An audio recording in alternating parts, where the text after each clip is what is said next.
सभी का स्वागत है। मैं हूं सुमित। हफ्ते का पहला कारोबारी सत्र भारतीय बाजारों के लिए उतार चढ़ाव भरा रहा, लेकिन आज मेजर डैमेज आपको दिखाई पड़ेगा मिड कैप स्मॉल कैप में, स्पेशली स्मॉल कैप में।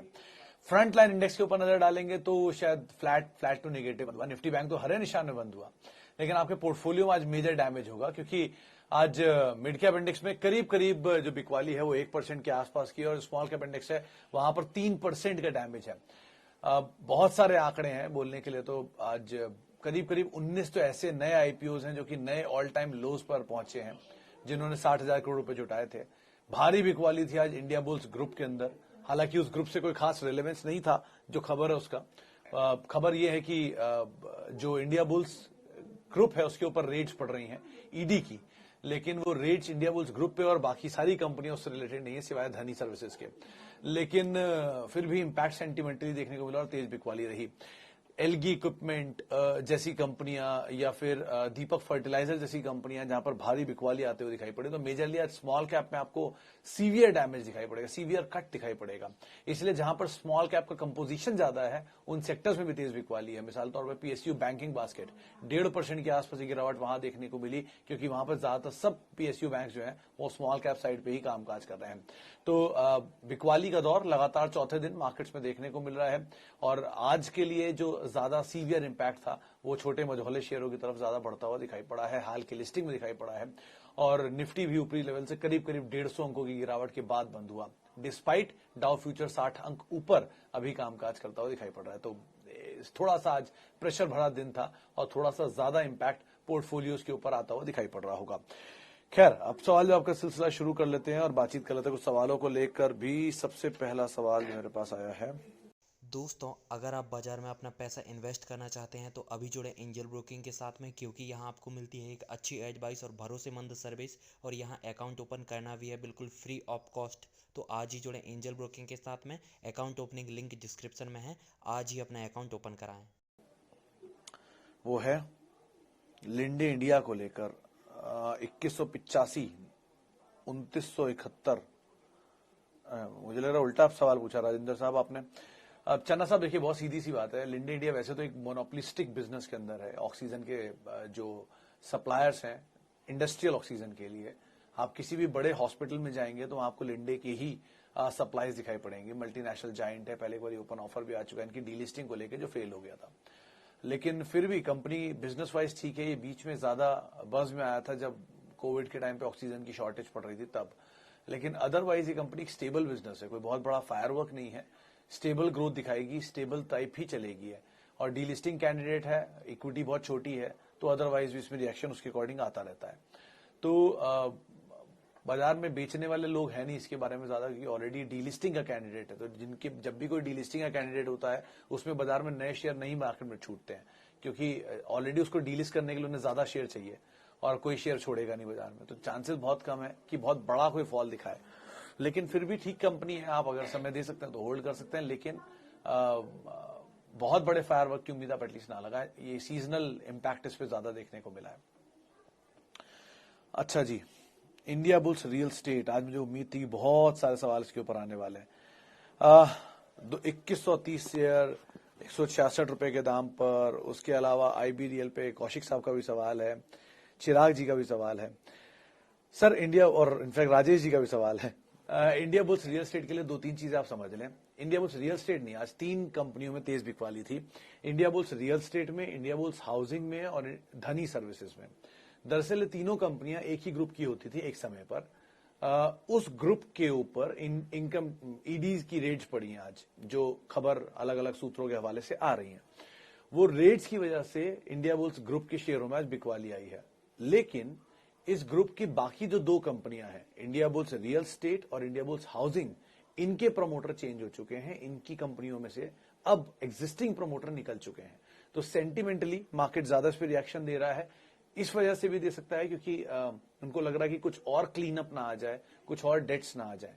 2019 में सुब्रमण्यम स्वामी साहब ने ट्वीट भी किया था कि इस तरह के ग्रुप में कॉर्पोरेट गवर्नेंस का इशू है और इसके ऊपर दिक्कतें आएंगी। ये बात सही है, लेकिन उन्होंने जिस ग्रुप की बात की थी उस ग्रुप के प्रमोटर इस कंपनी से निकल चुके हैं और नए प्रमोटर यहां आ चुके हैं।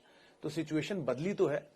अब बाजार आज, क्योंकि बहुत हद तक बाजार कभी कभी इरेशनल रिएक्शंस देता है, तो वो ज्यादा दिख रहा है मुझे।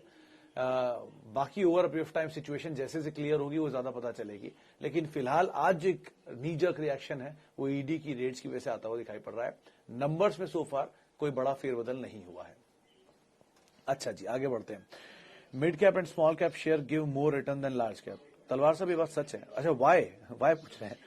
ऑब्वियसली बात है सर, क्योंकि मिड कैप का कैपिटल छोटा होता है तो उनके अंदर ज्यादा पोटेंशियल होता है मिड से लार्ज बनने का, या स्मॉल कैप में ज्यादा पोटेंशियल होता है स्मॉल से मिड बनने का और फिर मिड से लार्ज बनने का, इसलिए लार्ज ऑलरेडी लार्ज होता है। लेकिन जब ऐसा सिचुएशन आता है, जब बाजार बहुत टूटता है, नीचे की तरफ आता है, तो उस सिचुएशन में आपको लार्ज कैप ही बचाता है। मिसाल के तौर पर आप टीसीएस को देखिए, उसके पास बायबैक का सपोर्ट है, वो नीचे नहीं आ रहा, चाहे कुछ भी हो जाए, मार्केट में कितना फॉल आ जाए वो नहीं टूट रहा, क्योंकि ऑब्वियसली उनके पीछे बायबैक का सपोर्ट है। तो लार्ज कैप का छत्र मजबूत है, इसलिए वो नहीं टूटता। मिड कैप स्मॉल कैप तेज बिक वाली है कि वहां पर कुछ हद तक अनवाइंडिंग हो रही है, सेल ऑफ आ रहे हैं, अलग अलग स्टॉक्स में अलग अलग रिएक्शन आ रहे हैं, इसलिए कुछ हिस्सा आपका पोर्टफोलियो का लार्ज में होना चाहिए और कुछ मिड और स्मॉल कैप में होना चाहिए। लेकिन ऐसा नहीं कि आप पूरी तरह से मिड कैप स्मॉल कैप में रहे, पूरी तरह से लार्ज कैप के अंदर बने रहे। अच्छा, लेटेंट व्यू सुभाष साहब, एक ही चीज, इनफैक्ट दीक्षित साहब का सवाल जीआर इंफ्रा पर है। आप दीक्षित साहब आप भी और सुभाष साहब आप भी एक बार मेरा ट्वीट देखिएगा। आज 19 कंपनियां जिन्होंने अपने नए लोज हिट किए हैं वो सारे आईपीओज हैं। 65 आईपीओ पिछले साल आए थे और उस 65 में से आज 19 कंपनियों ने अपना नया ऑल टाइम लो हिट कर दिया। इसमें Nykaa, Paytm, Zomato, GR infra, latent view, ये सब नाम शामिल है। और इन सब में प्रॉब्लम कंपनियों में नहीं है, प्रॉब्लम है कि वैल्यूएशन बहुत स्ट्रेच पे लेकर आए थे आईपीओ। आप ऐसे समझिए 100 रुपए की चीज, या मैं एग्जाम्पल देता हूँ, जोमैटो 70 रुपए पर आया था, 70 रुपए का आईपीओ लिस्ट हुआ कहीं 100 रुपए के आसपास, चलते चलते 160 पहुंच गया, तो 70 रुपए ही पहले तो प्रीमियम था लॉस मेकिंग कंपनी के लिए, और फिर उस 100 रुपए के प्रीमियम उसको लिस्ट कराया और प्रीमियम पे, और हाई लगवा दिया और प्रीमियम पे, तो जो चीज ऑलरेडी इतनी नीचे थी उसको और ऊपर और ऊपर और कहीं ज्यादा ऊपर ले गए। तो अब वो अगर नीचे आ रहा है तो अपना राइट साइज कर रहा है अपने आप को। ऐसा नहीं है कि चीजें हमेशा नीचे ही आती रहेंगी, नहीं, ऐसा कभी नहीं होगा। कोई एक ऐसा लेवल आएगा जहां पर जाके अपने आप को स्टेबलाइज करेंगे। एटलीस्ट आप उस लेवल तक का वेट करिए और पैनिक में मत आइए। जब तक कोई चीज आपने अपने भाव पे ली है, अपने अपने पैसे पे ली है जिसके ऊपर आपको ब्याज नहीं देना है, तब तक आप पैनिक में मत आइए। बाजार है, आपके पास शेयर है, आप ऐसा नहीं है कि कोई भी चीज नहीं है आपके पास, फ्यूचर तो है नहीं कि आपको हर एक्सपायरी में उसको एमटीएम देना है। आपके अपने शेयर है, आप आराम से समय दे सकते हैं। तो आप समय दीजिए, स्टेबलाइज होने दीजिए चीजों को, पैनिक चल रहा है खत्म हो जाने दीजिए, उसके बाद बात करेंगे कैसे कहां स्टेबल होता है। सालों लगते हैं चीजों को स्टेबल होने में। इक्विटी अगर आपने ली है तो हिस्सेदार समझ के अपने आप को लीजिए उस बिजनेस का, ऐसे मत लीजिए कि बढ़िया भाव नहीं मिला तो आप निकल गए। तो सो फार जब तक इनके नंबर्स सपोर्टिव नहीं होंगे, इनमें से किसी कंपनी के अंदर कोई खास मूव की उम्मीद एटलीस्ट आप मत लगाइएगा। आईबीरियल के ऊपर मधुर साहब मैं बात कर चुका हूं, एक बार आगे सुन लीजिएगा उसमें किस तरह की क्या सिचुएशन आई है। लेकिन उसमें इंडिया बुल्स पूरे ग्रुप में रेड की खबर है, लेकिन वो इस ग्रुप में नहीं, उस ग्रुप में है जो पहले इसको ओन करता था, तो उसका रिएक्शन मार्केट आज दे रहा है। और अच्छा जी, आगे बढ़ते हैं। IndiGo SpiceJet after lifting international flight ban, they are currently helping transit passenger from Middle east.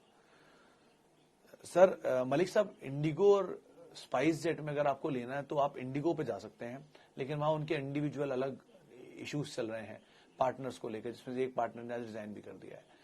Market share wise 52% market share own करता है इंडिगो, और स्पाइस जेट करीब करीब 11% मार्केट शेयर ओन करता है। बचा हुआ ऑब्वियसली बात टाटा ग्रुप के पास है, जिसमें एयर इंडिया आ गए, उसमें बाकी एयरलाइंस में मिला लोन किया।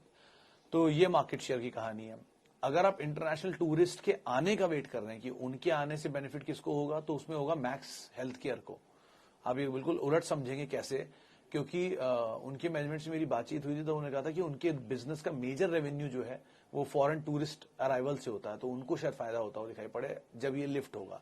आप एयरलाइन पे डायरेक्ट प्ले करने के बजाय हॉस्पिटल में प्ले कर लीजिए, एटलीस्ट सेफ साइड पे रहेंगे फिर भी, और हो सकता है नीचे के दाम पे मिल जाए तो ज्यादा बेटर डील रहेगी। Indiabulls housing what to do. Sir वही सवाल बार बार इंडिया बुल्स को लेकर। मैं समझ सकता हूं कि आज बहुत ज्यादा पैनिक है, लेकिन आज एटलीस्ट कोई कॉल मत लीजिए जब पैनिक हो रहा हो, वेट कर लीजिए। 220 रुपए में ब्लॉक होकर किसी ना किसी ने तो स्टेक लिया ही है, और जिन्होंने स्टेक लिया है उन्होंने कुछ सोच के ही लिया होगा। ऐसा तो है नहीं वो लोग ऐसे ही कंपनी में ले लेंगे स्टेक। ब्रूकफील्ड निकला है, बाकी कंपनियां आई हैं, F&O का शेयर है, जितनी तेजी से शॉर्ट हो रहा है उतनी तेजी से शॉर्ट कवरिंग भी आएगी। तो आप एटलीस्ट आज तो कोई रिएक्शन ना दें, वेट कर लें, सिचुएशन देखें, क्लैरिटी देख लें, कंपनी क्या कह रही है इसके ऊपर, वो सब टेक देने के बाद आप कुछ टिप्पणी करें, वो ज्यादा बेटर रहेगा। Okay, my view on recent market. मेरे मास्टर साहब, मैं तो गलत आदमी हो सकता हूँ, मैं बुल, मुझे तो हमेशा अच्छा ही दिखता है सब कुछ। मुझे तो अपॉर्चुनिटी दिख रही है टिकर में नीचे चलते हुए, कितने अच्छे अच्छे शेयर कितने अच्छे अच्छे दाम पर मिल रहे हैं। तो अगर आपको लगता है कि बाजार में आपका व्यू पॉजिटिव है, आपको लगता है कि नहीं इंडिया ग्रोथ स्टोरी इंटैक्ट है, और अभी LIC जैसे आईपीओ का स्कोप है इंडिया में, जो कि 55,000 करोड़ रुपए का आईपीओ लेकर आ रहे हैं, और 55,000 करोड़ रुपए का आईपीओ लाते वो ऑब्वियस बात है देश की तीसरी सबसे बड़ी कंपनी बन जाएगी।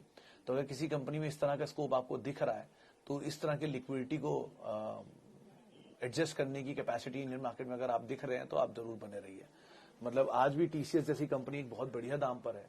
पिछला बायबैक 2017-18 वाला जो बायबैक था 2100 रुपए के दाम पर आया था, फिर 19 वाला बायबैक आया 2800 रुपए के दाम पर, और आज का बायबैक आपके सामने 4500 रुपए दाम पर। तो बायबैक के प्राइसेस ही आप देख लीजिए, उससे आपको आइडिया लग रहा है कंपनी का शेयर बार बार ऑल टाइम हाई हिट क्यों करता है बायबैक के बाद। तो अगर इस तरह की ग्रोथ इंटैक्ट है उसके अंदर, तो वहां जाने में क्या दिक्कत है। तो अपॉर्चुनिटीज तो है मार्केट में, आप कौन सी ग्रैब करना चाह रहे हैं उस पर डिपेंड करता है। अनिल जी, अगर मार्केट साइडवेज भी रहता है तो और अच्छा है। मतलब सर 21 जैसी ड्रीम रन मार्केट में कई सालों में एक बार आती है।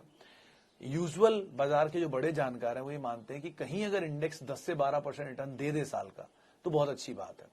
कोई स्टॉक जो हर साल 20% का रिटर्न देता है, हर साल दर साल दे रहा है, तो वो बहुत ही अच्छा स्टॉक है, क्लास है वो। ऐसे स्टॉक्स में एशियन पेंट्स आते हैं, HDFC आते हैं, HUL आते हैं, TCS आते हैं, ऑल जाइंट्स आते हैं, PDलिट आते हैं।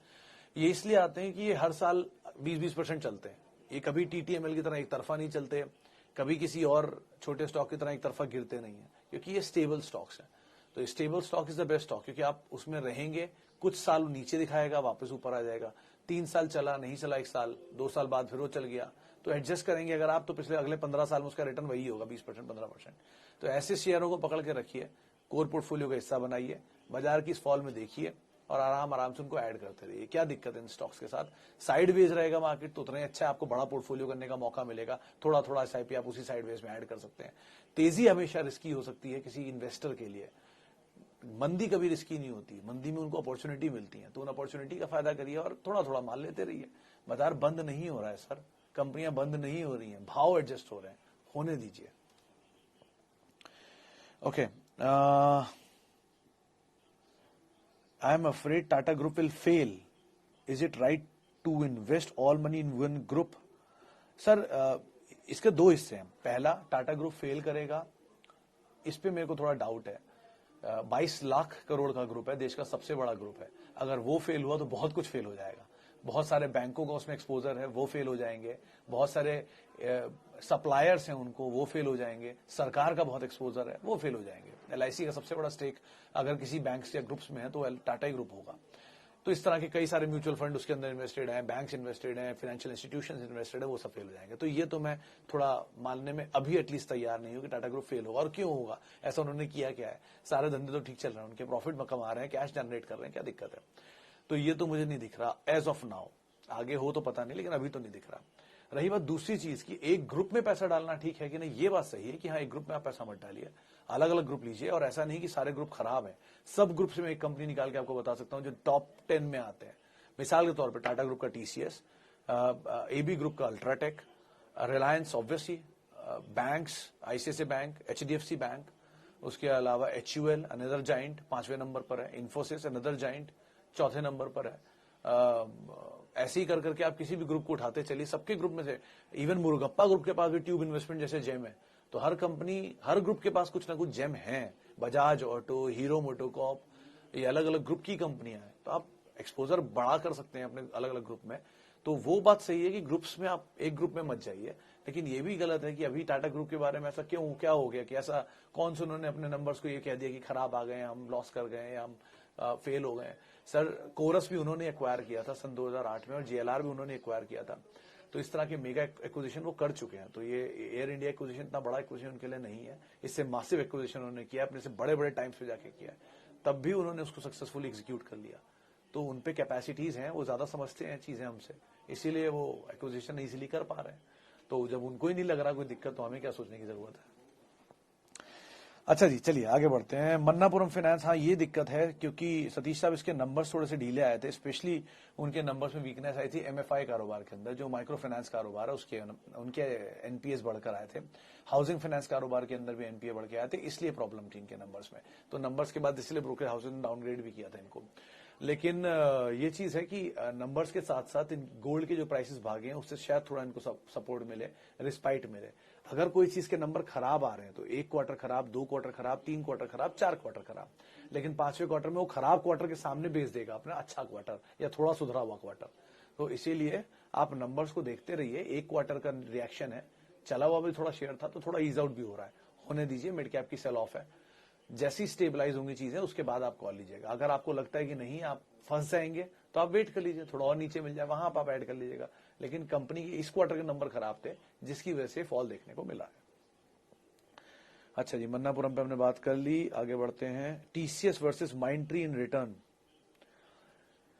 सर वैसे दोनों कोई कंपैरिजन नहीं है। आप कंटेनर का कभी भी जो एक बड़ा ट्रक जो होता है उसका कंपैरिजन कभी किसी छोटी पैसेंजर व्हीकल से नहीं कर सकते। चलने में ऑब्वियसली ज्यादा पैसेंजर व्हीकल तेज चलेगा क्योंकि कंटेनर का साइज बड़ा है, लेकिन कंटेनर ज्यादा स्टेबल रहेगा इस कार के आगे। एक्सीडेंट के चांसेस अगर होते हैं और कोई डैमेज होता है तो कंटेनर में नहीं होगा, पैसेंजर व्हीकल में ज्यादा हो सकता है क्योंकि उसका साइज बड़ा है सर, इसलिए वो धीरे चलेगा। माइंडट्री अच्छी कंपनी है, टीसीएस भी अच्छी कंपनी है। टीसीएस लीडर है, वो उस ग्रुप की कंपनी है, मतलब उस लीडरशिप के अंडर में आने वाली कंपनी है।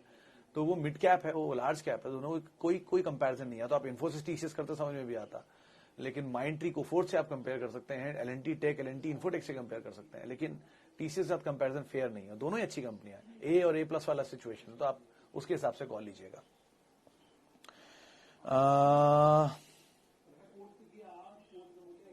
TCS will now go up. Mittal साहब थोड़ा सा डिनायल है मुझे इस पर, मेरी लिमिटेड अंडरस्टैंडिंग कहती है एक बार को शायद ऊपर जाए, लेकिन जैसे ही वो बायबैक के शेयर टेंडर नहीं होंगे वो बाजार में आएंगे वापस सप्लाई के लिए। अब से फॉर एग्जांपल आपने 100 शेयर लिए हैं बायबैक के लिए और रिटेल पार्टिसिपेशन आ जाता है तो 40 ही होंगे और बचे हुए 60 बाजार में बिकने आएंगे, तो बिकने आएंगे तो थोड़ा इंपैक्ट आएगा उसका। लेकिन एंड ऑफ द डे आपने पिछले 4 ट्रैक रिकॉर्ड देख ही लिए टीसीएस के, हर बायबैक के बाद वो शेयर कुछ दिन बाद अपने आप अपना पुराना हाई काट देता है, बायबैक के प्राइस के ऊपर निकल जाता है। तो देखते हैं इस बार क्या होता है। लेकिन बायबैक और no buyback, TCS again a good buy, तो वो इतना कोई बड़ी चीज नहीं है उसके लिए बायबैक हो रहा है नहीं हो रहा है। टीसीएस अच्छी कंपनी है, ये इंपॉर्टेंट है। ट्रिगर उसके प्राइस को लेकर क्या मिल रहा है is a different thing. Okay,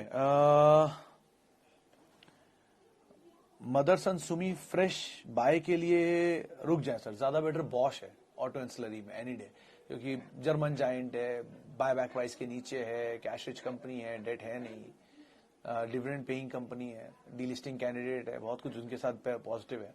इसमें थोड़ा डेट है, थोड़ा इश्यूज हैं, तो आप उसको देखिए। लेकिन हाँ मीडियम टर्म मोमेंटम है तो बात अलग है, उसके लिए मैं सही जानकार हुई नहीं। पीडीलाइट अक्षय जी आप बाय कर सकते हैं, ऐसा कुछ नहीं है, मतलब फंडामेंटल वाइज तो ये कंपनी में कोई दिक्कत है नहीं, ये आप भी जानते हैं मैं भी जानता हूं। लेकिन नीचे के दाम मिल रहे हैं तो बात अच्छी है। 2300-2400 का दाम मैंने लास्ट देखा था, जब देखा था तो ठीक है। थोड़ा और अगर करेक्शन मिल रहा है, क्योंकि अभी स्मॉल कैप में करेक्शन है, आज मिड कैप का करेक्शन नहीं था, आज स्मॉल कैप का दिन था, इसीलिए आपको जो छोटे शेयर है वो बहुत टूटते हुए दिखेंगे। आपके पोर्टफोलियो में जो शेयर ऑलरेडी नीचे थे वो और नीचे आ गए होंगे, तो ये थोड़ा इश्यू जरूर रहा है। लेकिन हाँ एज ऑफ नाउ इतना कोई कंसर्न नहीं पीडीलाइट को लेने में। एसआईपी वे में आराम से शेयर लेते रहिए, कहीं नहीं जा रहा, कारोबार चल रहा है, बिजनेस है अभी भी इनका। ओके, लक्ष्मी ऑर्गेनिक्स साहब एवरेज करने लायक भाव पे डिपेंड करता है, मतलब आपके भाव 570 से बहुत नीचे तो नहीं आया मेरे ख्याल से अभी तक। लेकिन हाँ क्वार्टर के नंबर में 2 चीज बड़ी अच्छी देखी मैंने और एक चीज बड़ी खराब। एक तो वॉलेटाइल नंबर है, एक क्वार्टर के नंबर बहुत अच्छे है, दूसरे के वीक, तीसरे के बहुत अच्छे, तो ये तरह के नंबर है। इसलिए चौथे का वेट ही कर लीजिए, ज्यादा बेटर है। एटलीस्ट आपको एक स्टेबल पिक्चर दिख जाएगी एक साल की। हाल फिलहाल के आए हुए जितने भी आईपीओ उनमें इसी के नंबर ठीक लग रहे हैं बाकियों के कंपैरिजन में, तो एटलीस्ट आप थोड़ा वेट और कर लें और ये देख लें कि नंबर कैसे दे देता है एक और, उसके बाद आप कोई कॉल लें, वो ज्यादा बेटर रहेगा।